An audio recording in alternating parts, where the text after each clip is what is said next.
welcome Sarita Abraham. She's going to be talking to us about accelerated automation with behavior-driven testing, a tool-agnostic approach. A brief introduction about Sarita, and I think you will introduce your colleague.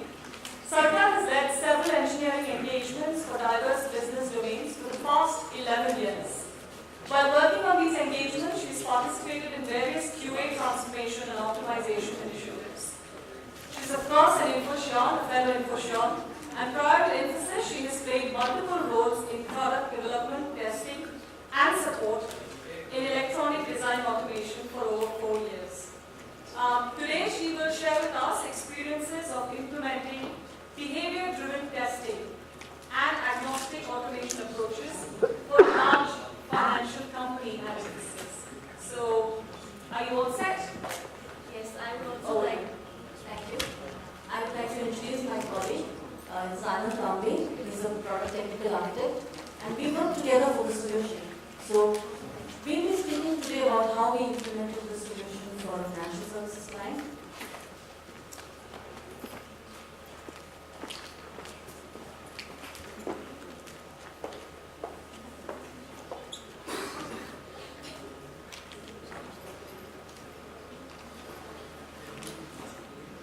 So as you have heard in my profile, I worked for an electronic design automation company before I moved to Infosys. So I want to give you two experiences as a user before going on to the first point, right? That organizations are constantly upgrading their technology and tool platforms to provide their business customers with the best user experience possible. So 12 years ago, I used to work in a video automation company, and we used to make printed circuit boards via software. So one of the kind of controls we used, it used to come from a third-party vendor. And they rolled out a release, and we soon discovered that our application was having memory leaks. And our customers were trashing us on the discussion board saying, this application is totally useless, it's having a lot of memory issues. So as a user, we reached out to this third-party company and said, hey, our customers are not happy at all. You have to pull back your release and give us, something, give us a functional working toolbar, if you will. So they said, you are a valuable customer, we appreciate you reaching out to us. Our next release is 3 months down the line, we will give you what you're asking for then. And we used to roughly sell about 20 to 30 packages a month. It was actually costing us not only problems with our users, but people were constantly trashing us on our discussion board. We had to literally bring that discussion down. And we couldn't go and do the same thing on this third-party side because they didn't have a discussion board. So fast forward to 2015, and I had a very personal experience with Amazon. How many of you have worked with ordering stuff from Amazon by show of hands? Okay. Have you returned items from Amazon? How has your experience been? Not good? Okay, so I'll share a personal experience. I had actually bought something for my niece, and turns out it didn't fit her properly. So Amazon, when you process returns, it says you need to take a printout and give it to the courier, right? And if you don't have a printout, all you need to do is write down the address and provide it to them. They will take care of the return process. But unfortunately, in Trivandrum, where we live, and my niece's parents don't have a printer. So the courier came and said, hey, you don't have a printer, I'm not going to take your item back. So, there was a time I used to spend more than, a big part of my salary on Amazon. So I called him and said, hey, if you're not going to fix this, I'm not going to buy anything from Amazon again. So this happened in September. So if you try to return something on Amazon, you'll see a change. Now if you try to process a return, and I was actually involved in some dialogue with them. When you try to return something, it will say that you don't have to take a printout anymore. The courier will bring the printout with them. And that change they did in 1.5 weeks. So what is the difference between what we saw 12 years ago and now? It's the agility. It's the speed at which they're delivering changes and the ability with which they're applying those course corrections, right? So as an end user, Amazon has made me much more happier, and I'm going to continue using Amazon, right? It took me very seriously.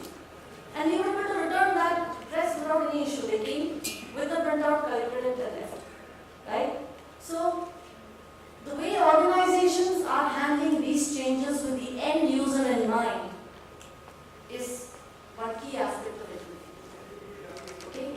So, in addition to these changes and upgrades, they also help these organizations to operate faster and efficiently.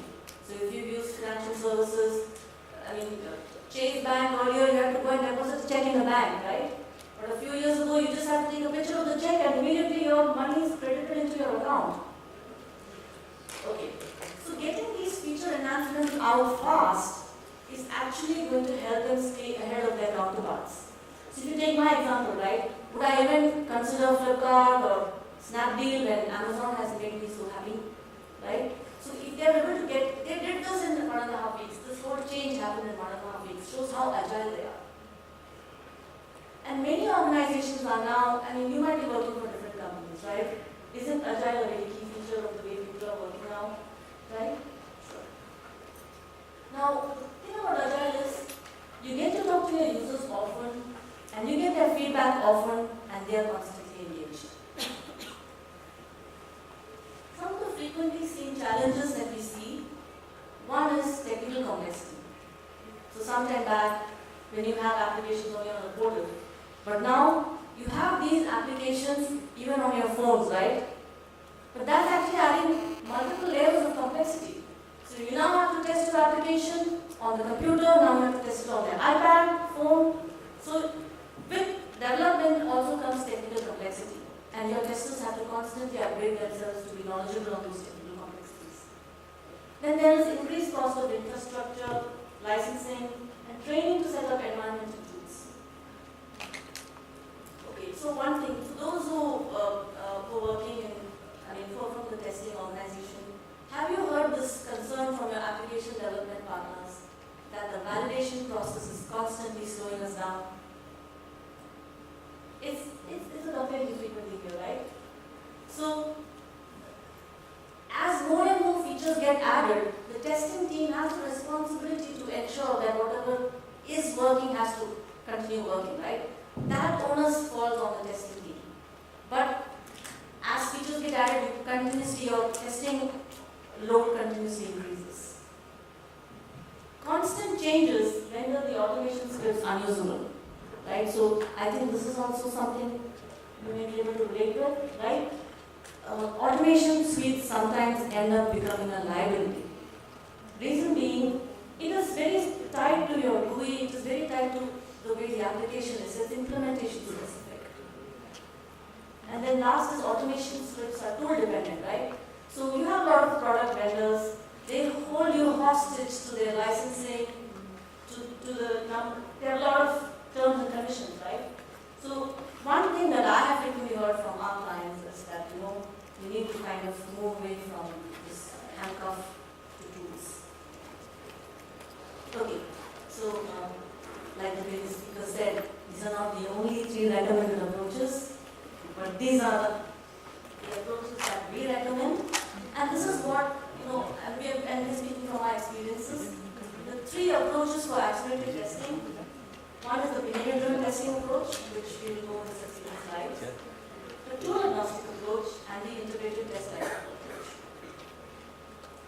So I'm going to begin with behavior-driven testing approach. By show of hands, have any of you worked on BDD or BDT so far? Thanks. Okay. So before we go into BDD and BDT, I'll just quickly show you some industry definitions of behavior-driven development and behavior-driven testing. So behavior-driven development was originally conceptualized by Dan North. He's the originator of behavior-driven development, and he calls it a second generation. Why is BDD called second generation? Because it has actually stemmed from the test-driven testing practice, test-driven development practices, right? So that is first generation, and BDD is second generation. Outside in. What do you mean by outside in? It means you're looking at it from a user's perspective. If a user wants a feature, you're using that as a business outcome, and then you're testing from that point. So that's why it's called outside in, from a user's perspective. You're testing from a business outcome.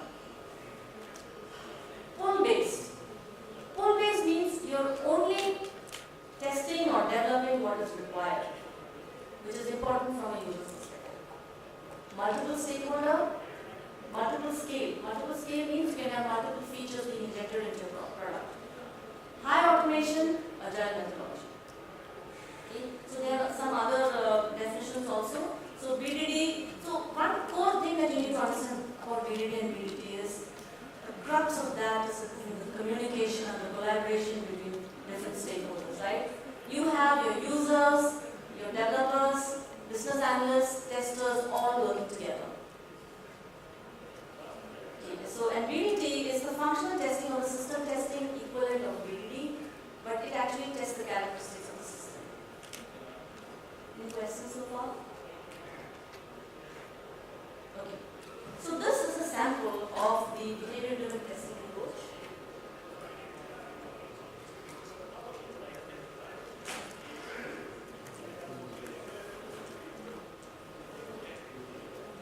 So it begins with the end user describing a user story, and I'm going to show you a demo. We will go in detail for this.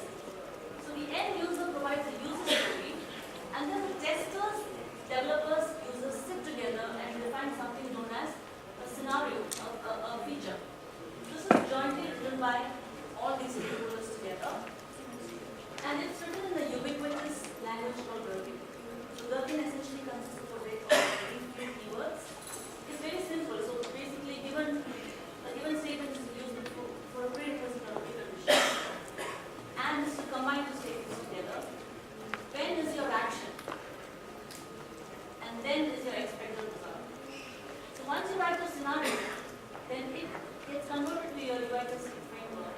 And then this whole behavioral testing approach also has a very strong reporting framework, which allows the end user to see,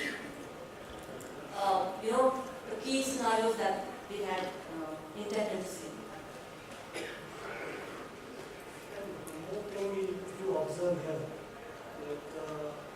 these are scenarios, features, these are developed by users, tested collaboratively in an English-like language. And this Cucumber and other tools, even our solutions, work as a kind of a execution template where you can plug in your UI automation, non-UI automation as a testing framework using your set definitions. And basically you can give reports in user's language itself. So that will give user an idea like how these features, whatever features he has defined, whether it will be implemented. Means rather than saying an SKS pathway report, we will see whatever scenario, whatever feature he has defined, whether it has been completed, whether it has been tested correctly, or whether it is part of it. And without knowing the implementation details, because implementation details will be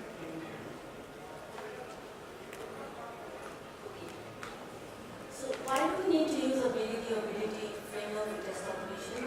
Very quickly. These scenarios are automation friendly, and we'll walk you through that when we go through the demo. So there are tools like Cucumber, which actually convert your English language scenarios into something which is very easily consumable by an automation tester. So it kind of creates an automation template. And because you're defining the scenario with the expected results, it results in a lower learning curve for the automation tester. So you might, when you work with automation testers, they have to spend some time with the functional testing team to understand the functionality, right? So this actually kind of bridges that gap. One key thing about BDD and BDT scenarios are they have high business value. So you want to eliminate the waste in terms of not testing what is not important from a user's perspective, right? So one key USP of BDD and BDT is they focus on scenarios which are of high business value. And last but not the least, right, you might have worked on a lot of applications where you have test cases, but you don't have requirements or specifications. So a team which is using BDD and BDT ends up having a lot of functional documentation. It improves your documentation levels. Okay. Is anyone familiar with the concept of value stream mapping? Yes? Okay. So it is actually a lean method, right? So if you want to go from point A to point B to achieve an outcome, you want to look at each phase of that, each stage of that phase and see, is it productive or non-productive? So how many of you have logged into long status meetings which are 1 hour long That's happened often, right? So for you, the value-added time is only 10 minutes, but the time elapsed is 1 hour, right? So one example that I can give you is, you're trying to onboard, say, new testers into the organization, right? So if you're trying to apply, say, qualification access for them. If you want to add a user, it takes only 5 minutes in QC admin to add a user. But in most financial companies where I have worked, it takes 3 days to process that request. Reason being, you place a request, it goes to your manager for approval, it goes to their manager for approval. It adds a lot of non-productive time. And I have been with organizations which have looked at these whole stages and minimized the waste. And now, the last organization I worked, they reduced that time from 3 days to 1 hour. So value stream mapping essentially is finding out the areas of waste, minimizing redundancies, and maximizing your value-added time. So if you look at this whole STLC, right, you have requirement analysis. In traditional QA models, you will have requirement analysis. The BA provides the requirements to the development team and the testing team. Then you have requirement workshops. They will come up with a clarification tracker. They will come up with an ambiguity tracker. You have all sorts of discussions happening between your users, BA, and testers, right? How will you reduce it? You're actually compressing all these stages into one, and that is by conversations and continuous collaboration. That is the key focus of BDT. So the entire requirement analysis and test case development phase, we have seen as reduced from 30 to 20% in the overall STLC. In terms of execution, because there's more focus on automation in BDT and BDT, we're able to reduce the execution time from 50 to 30%. Okay, so we're going to the demo now. One key difference between TDD. So TDD is very implementation specific, right? It relies on the application that you're working on. So if you look at this feature scenario, it is talking about daily. So you're actually working with a company who's trying to set up a currency conversion portal, right? And the user story is very cryptic. It just says the portal must contain a currency converter tool. That is just a summary of the user story, and this is what usually goes to the developers and testers. But with BDD, you're going to have continued conversations with your business user, and you come up with this feature scenario along with them. So here if you see, daily currency rates. Given user navigates to currency portal, it is not saying anywhere the user goes to www.xe.com, right? Because we don't want a BDT scenario to be implementation specific. We just wanted to focus on behavior, right? And then user navigates from currency, select source currency, target currency, and the currency is executed. And below you see some examples, right? So key things to note about the feature scenario is it's written in simple English. Anyone can understand. It promotes a shared understanding between all the users, all the people in the development and the testing team. It specifies the desired behavior from an end user's perspective. It gives specification by example. Now, if you in traditional QA models, you might have frequently had to go back to your business analyst to ask them what is the expected result of this, right? Because when you apply creative thinking, you can come up with so many cases that is not handled by a user story. And look at the user story here. The portal must contain a currency converter tool. That's all they're saying, right? So BDT actually kind of mandates that you put all those specifications by example. It provides acceptance criteria also. So it takes all the ambiguity away for the tester and the developer. Now tools like Cucumber, they have a feature where they're able to generate an empty shell corresponding to each line that you write here. So they given and when then, it converts each of these lines into reusable modular functions. And can you see the items highlighted in yellow? Those are modular functions which are implemented by the developers, automation developers. But it kind of takes away the ambiguity of what they're supposed to do. They are very clearly told what to implement, right? And then statements from the feature file. So this is called a step definition file. Now I'd like to briefly show you this example. It's a movie demo. We don't have internet connection here, so I'm going to rely on a video.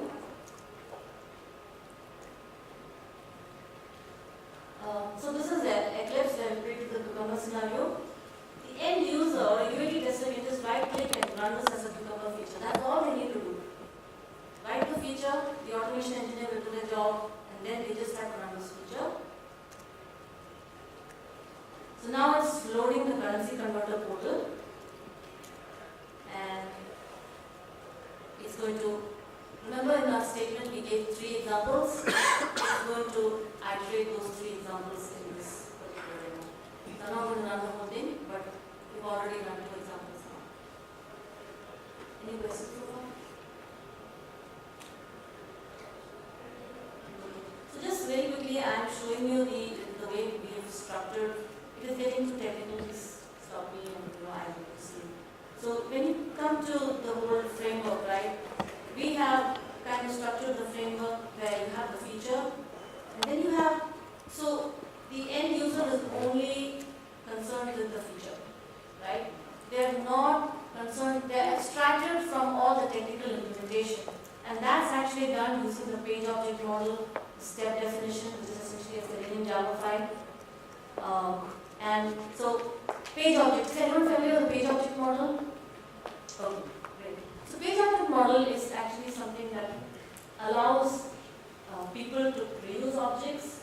It removes duplication, right? So, you have to actually structure your framework to kind of enable that.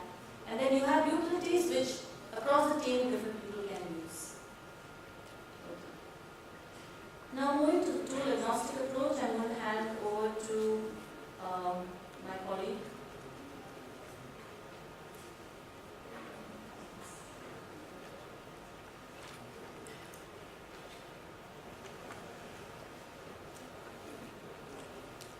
So tool agnostic approach, as you see, this feature file was adding so the objective of this exercise was their application platform used to be HTML5, but we want to move to AngularJS. AngularJS is the responsive web application, which is a new technology here, and it will be kind of application looking same in every devices. So they have to move. There is no option there. So what they want is they want to convert this Java framework to a JS framework, because AngularJS cannot be tested with Selenium. So they need to use Protector. But for Protector, again they have to waste the whole framework. So that effort saving we have done using tool agnostic approach here. So which you can see here in a working condition. I will move to tech later on. So basically, this Selenium code, a XML file will be generated. You see,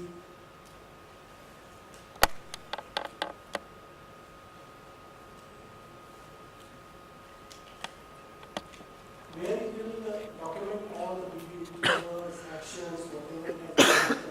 So in a kind of a generally acceptable format as XML. And here we are going to convert or migrate this to Protector framework using that XML. So here the same XML will have features, scenarios, steps, everything right from the code itself. And then basically it contains the Selenium methods to execute.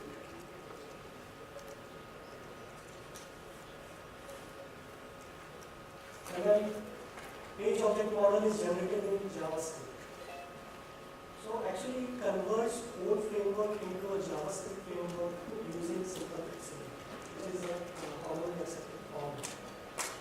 So here you can even, once it is converting Selenium framework to a Protector framework, everything will be actually one click, it will be auto-generated. So you don't have to waste effort for Protector framework, JavaScript learning, and all these things will actually give you a kind of a scriptless automation using Protector. So whenever the application will lead to AngularJS, they will have automation ready. This is the Protector script executing.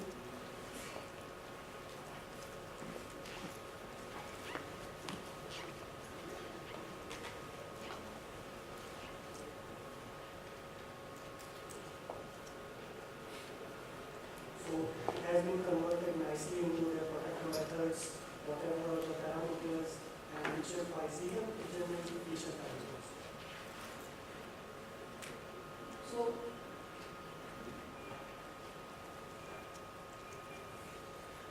this concept, we have extended it to our solution as second approach. This is, there is a modeling based UI, which will be a kind of a user intuitive UI, and which will give you a user story, feature definition, and variables type definition. And then once it is converted into XML, basically you can generate script in any tool you choose. So basically, you know that Qt doesn't support behavior-driven approach until we have. But yes, with using this solution, you can do that also. So basically, even if you are changing waveforms to AngularJS or any other mobile devices or not, it can generate script in any chosen tool. So typically in scriptless way and tool agnostic way. So you don't have to worry about tool, you don't have to worry about waveforms, you don't have to worry about expertise. And then it will be integrated with your continuous integration like Jenkins in case. So why use this? Because you never know when the technology upgrade is there, and you have to upgrade because user bases are changing. Everybody wants your application on mobile device. So basically, to keep up with the changes and continuously upgrading it, you need not to actually depend on any particular tool or vendor or product. So you can use this tool agnostic approach and you can leverage it. So any questions so far? And we can move on to the third approach here. So maybe third approach we have taken is an integrated lifecycle approach. There will be no meaning if you go to multiple tools, multiple editors, and all to actually have an end-to-end test automation. So what we provided as a simple one-stop solution here, which can have requirement analysis, BDD, UML modeling, and even a test design, which is supported by tool agnostic accelerators and execution platforms also, which can be actually integrated with multiple tools like Jenkins, defect management tools, and so this integrated lifecycle approach will actually provide the collaboration for agility. So everyone will log on to and seamlessly experience the end-to-end test automation from one-stop solution. So that is the so it will be right from your test analysis requirements, BDD, UML towards reporting. So there is one end-to-end solution. So maybe we can then. I want to quickly walk you through a case study of a recent national client we work for. So they were actually moving from a Java-based UI to AngularJS. So you know AngularJS, Node.js, they have faster response times, right? So you have more and more organizations trying to migrate to these newer technologies. So, and the client didn't want their testing team to be tied down with the same testing team with the same skill sets. They wanted the tool to be tool agnostic, they wanted early automation, and they wanted cost effectiveness, so they wanted the open source technology stack to be used. Very quickly, this was a framework which was designed for this particular client. Whatever you're seeing in green is a conceptual layer and independent of the tool. So utility scenarios and utility scenarios are independent of the tool, right? You can write a learning language. Then the page object library and the helper layer. So we also created a kind of a keyword library which collects all the frequently used browser actions. So in your browser, click a link, file open, all these are frequently used browser actions, right? All those functions were created. And then the implementation is used Cucumber and Selenium. So the first demo I showed you was run using Selenium Java. And the demo that Anand ran was using Protractor. So the tool agnostic solution converted your Selenium JavaScript to Protractor JavaScript. Right? And that's what the tool does, the script generator does. And we also used reporting plugins and accelerators. So just revisit the key challenges that I spoke about earlier.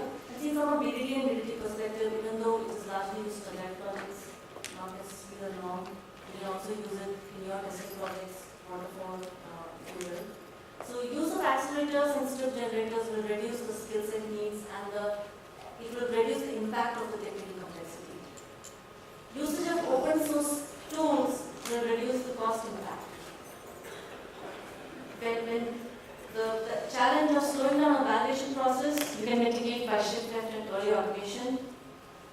The delayed feedback, again, behavior-driven development is all about collaboration, so that's also going to prevent delayed detection of defects or delayed involvement of the user. Unusable automation scripts is largely mitigated by code generation approaches, touchless scriptless automation, and the tool agnostic solution, and tool dependencies also removed by the tool agnostic solution. So benefits actually are already touched upon earlier. If you have any questions so far on the tool agnostic or the integrated life cycle or VAD. Okay, thank you very much.